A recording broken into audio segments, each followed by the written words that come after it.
vuorossa.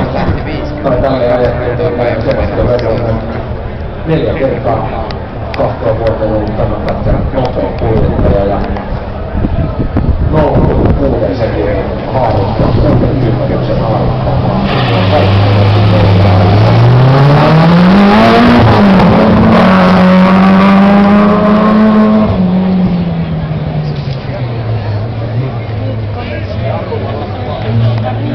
Vielä lähtee sitten täältä viimeistä edellinen pari liikkeelle.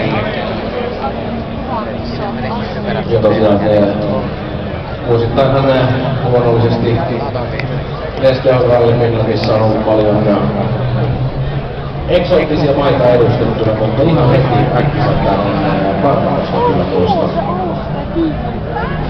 Muistan, että olisi samaa täällä oli edustettuna monet muut erikoisvaltiot kyllä, mutta ei välttämättä kyllä Barbadossa. Tosi meillä pari viikolla jouluvuosina, että ei mene liittänyt täällä ollut aiemminkin, mutta joka tapauksessa jos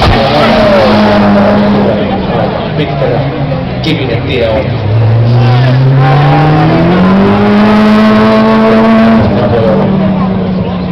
Voi olla sillä tavalla, että on kotimaa Barbados, mutta ne syntymäpaikka, mutta asuinpaikka nykyään on kuitenkin jossain Euroopassa, kuten on esimerkiksi Citroenin ja Juniorin tiimissä aina olla Konrad Rauten paikka, ja kotipaikka on syntymäpaikka on Zimbabwe, mutta hän asuu kuitenkin Lontoossa Iso-Britanniassa.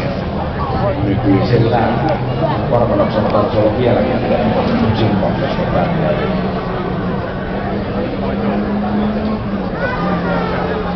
Sieltä selkeästi myöskin kohtakuljettaja Henry Ennington on Suomessa